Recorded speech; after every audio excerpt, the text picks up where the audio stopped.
Such delightful additions to our everyday lives. They're cute and sweet and learning everything for the first time. And then your kid goes and says something like, "Goodbye, Dad," said my 2-year-old son. "No, we say good night."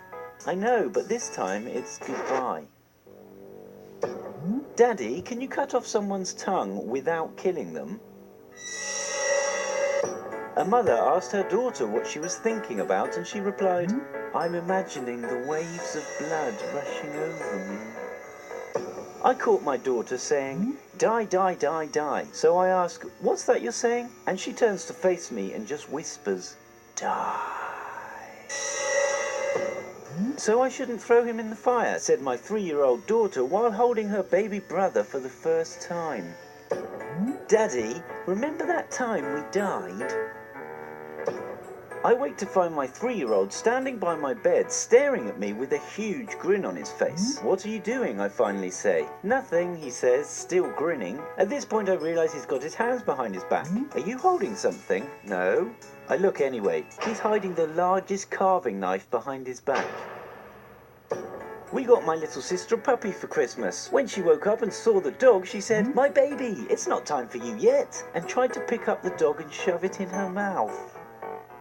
We had just moved into a new house and 2 kids showed up at the door. When I asked if I could help them, one of them said, "Our mum wants us to tell you the old people who used to live here are buried at the end of the road." They ran off and I've never seen those kids again to this day.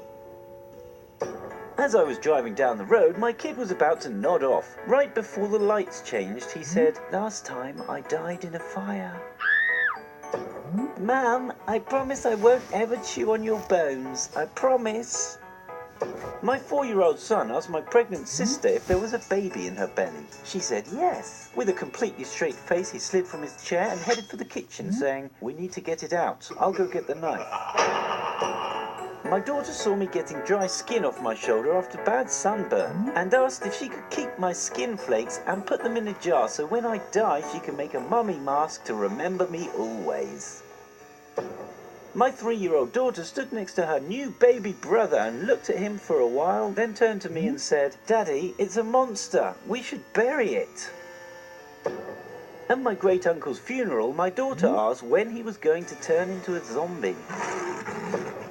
I was sound asleep, and around 6 a.m. I was awoken by my 4-year-old daughter's face inches from mine. She looked right into my eyes and whispered, "I want to peel all your skin off." My little cousin drew a picture of a black monster, looked up at me and said, "He told me to draw this. He's coming for you. You better hide." My 3-year-old son asked my mother to lay down on her stomach, then he sat on her butt and started bouncing up and down and proclaimed, "Thanks, Discover Channel." Said, "Go back to sleep. There isn't anything under your bed." To which my son replied, "You're right. He's behind you now." "Daddy, I love you so much that I want to cut off your head and carry it around so I can see your face whenever I want."